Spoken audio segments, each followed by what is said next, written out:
E aí pessoal, nesse vídeo eu vou tratar com vocês o conceito de linhas de influência. A linha de influência de um efeito elástico qualquer descreve a variação desse efeito à medida que uma força concentrada unitária, atuando de cima para baixo, percorre toda a estrutura. E quando eu falo de efeitos elásticos, eu me refiro aos momentos fletores, forças cortantes, reações de apoio, deslocamentos, etc. Portanto, o que seria, por exemplo, a linha de influência do momento fletor na seção M dessa viga? Trata-se da representação gráfica dos valores do momento fletor no meio da viga, produzidos quando essa carga unitária transita ao longo de todo o seu comprimento. Para a gente entender melhor esse conceito, vamos obter a linha de influência do momento fletor na seção média de maneira mais intuitiva, apenas avaliando o comportamento dela quando uma carga unitária é aplicada em diferentes pontos.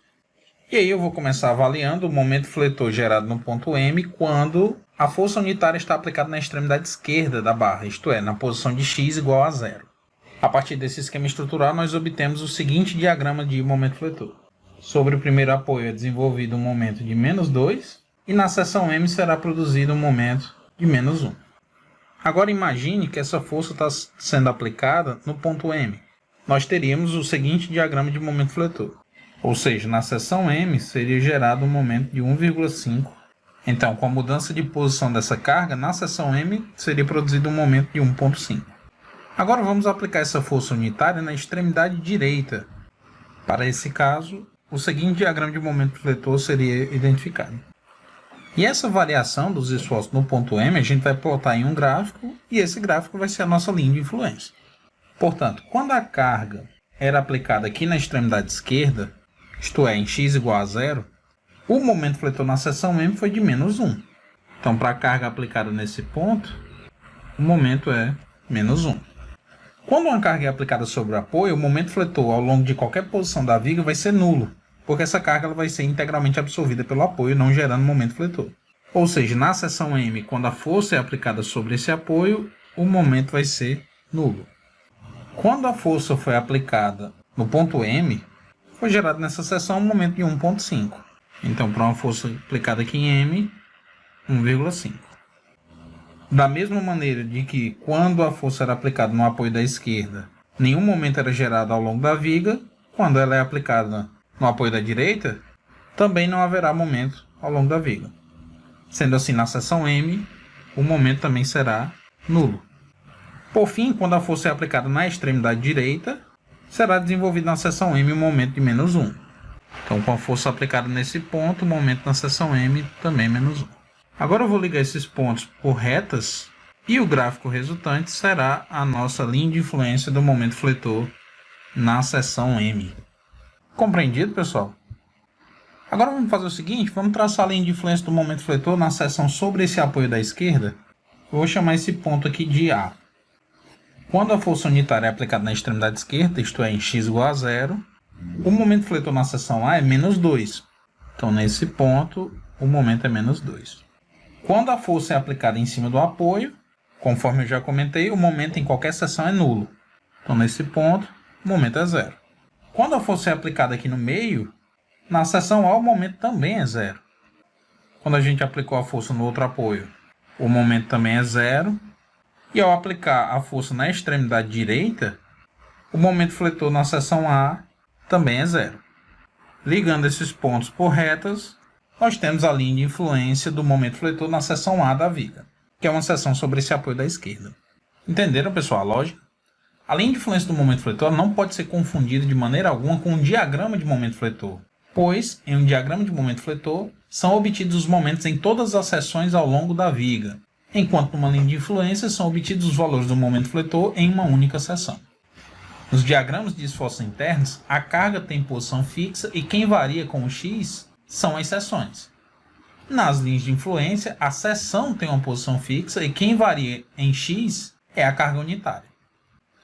Mas para que a gente usa essa linha de influência? Com a linha de influência, a gente consegue identificar com maior facilidade quais são as posições críticas da carga para o esforço desenvolvido em uma determinada seção.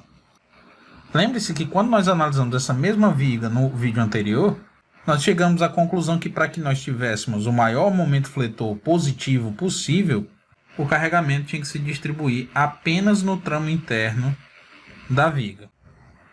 E por outro lado, o maior momento fletor negativo era verificado quando as cargas se distribuíam apenas nos balanços da viga.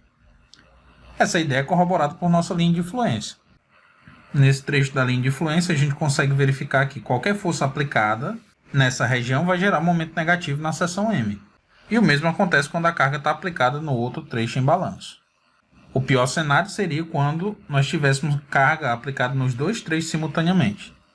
Da mesma maneira, nesse trecho, qualquer carregamento vai gerar, na seção M, momentos positivos.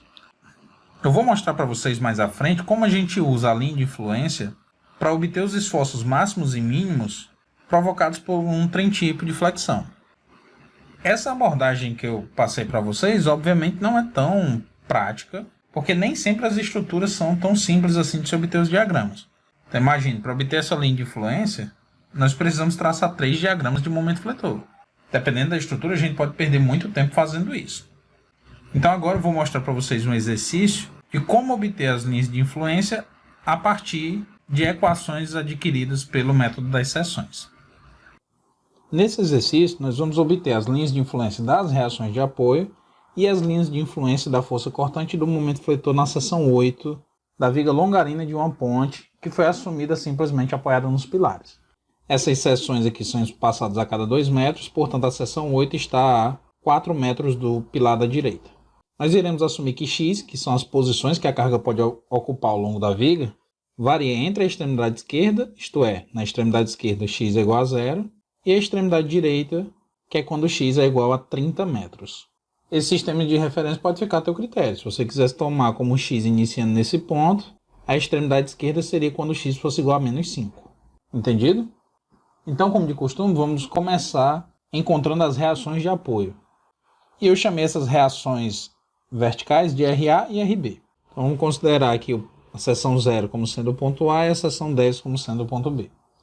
Aplicando o somatório dos momentos em A igual a 0, nós teremos RB vezes 20 menos 1 vezes x menos 5, que é a distância da força unitária até o ponto A. Tudo isso tem que ser igual a 0.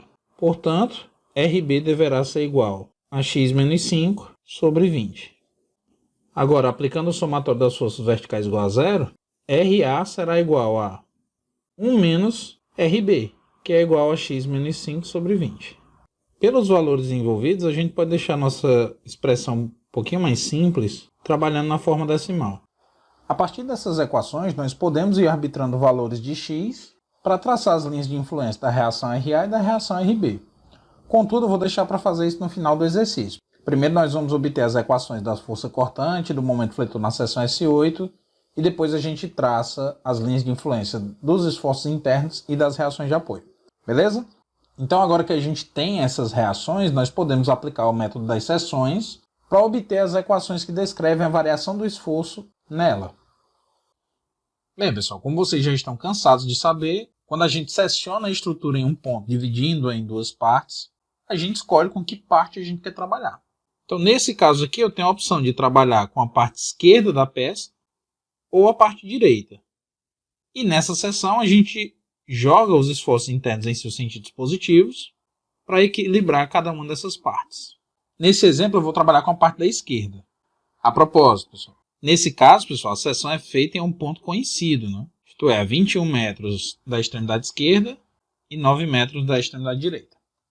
Depois que a gente seleciona a estrutura e escolhe com que parte trabalhar, basta aplicar as condições de equilíbrio para obter os esforços internos. Nesse caso aqui, pessoal, existe uma pequena diferença em relação ao que a gente já tem tido o hábito de trabalhar.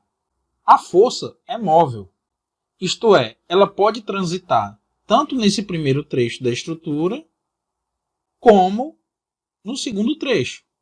Por essa razão, a gente precisa avaliar a seção em 2 cenários. Em primeiro, quando a carga transita antes da seção, isto é, quando o x varia entre 0 e 21 metros, e o segundo caso é quando a carga transita após os 21 metros, isto é, após a seção. Essa vai ser a única particularidade, que a gente tem em relação à abordagem que a gente aplicava nas aulas anteriores. Então eu vou selecionar aqui a estrutura e trabalhar com o trecho da esquerda. E minha primeira análise ocorrerá quando o x varia entre 0 e 21 metros, isto é, para a carga transitando em qualquer ponto x antes da seção. Portanto, fazendo a soma das forças verticais igual a zero, nós teremos que VS8 mais 1 deverá ser igual a RA, que é 1,25 menos 0,05x. Logo, a força cortante na seção S8 vai ser igual a menos 0,05x mais 0,25. Agora, atribuindo a soma dos momentos na seção S8 igual a zero, nós temos MS8 menos RA, que é 1,25 menos 0,05x, vezes 16, mais 1, que é a força unitária, vezes 21 menos x, que é a distância dessa força unitária até a seção. Tudo isso, é claro, tem que ser igual a zero. Abrindo um pouco essa expressão, nós vamos ficar com... Logo, MS8 será igual a 0,2x menos 1. Essas são, portanto, as expressões que descrevem a variação da força cortante e do momento fletor na seção S8, à medida que a força concentrada unitária se desloca entre a extremidade esquerda e a seção, isto é, entre x igual a 0 e x igual a 21 metros. Agora a gente pode aplicar exatamente a mesma análise, só que nesse caso a força não vai estar mais transitando antes da seção, e sim após. Agora que a carga está transitando após a seção S8, quando a gente divide a peça e passa a trabalhar só com a parte da esquerda, a força unitária não irá aparecer nesse trecho em análise. Então, excetuando essa novidade da carga unitária não estar presente no trecho analisado, nós deveremos aplicar exatamente a mesma estratégia.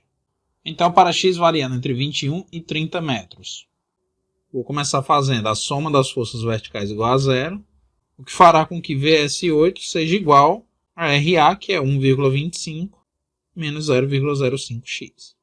Agora, somando os momentos na seção 8 e igualando a zero, nós teremos que MS8 será igual a 16 vezes RA, que é 1,25 menos 0,05x.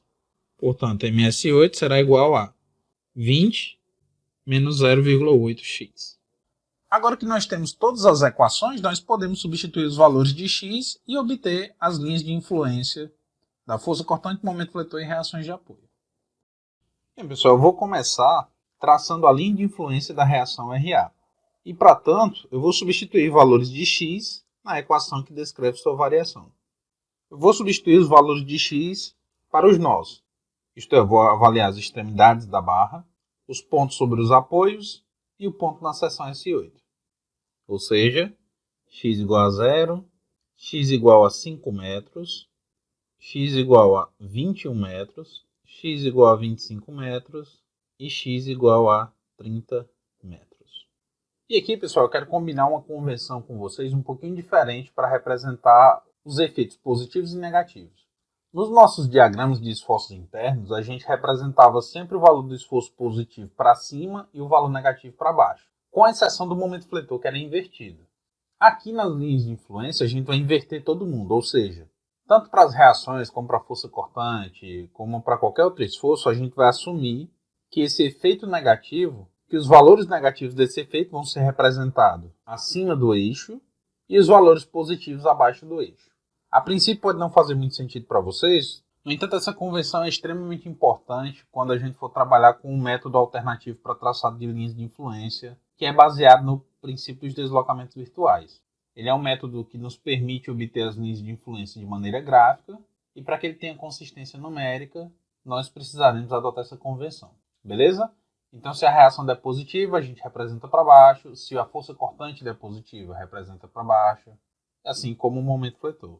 Então, vamos lá. Quando x for igual a zero, RA será igual a 1,25 menos 0,05 vezes zero. Isto é, 1,25 positivo.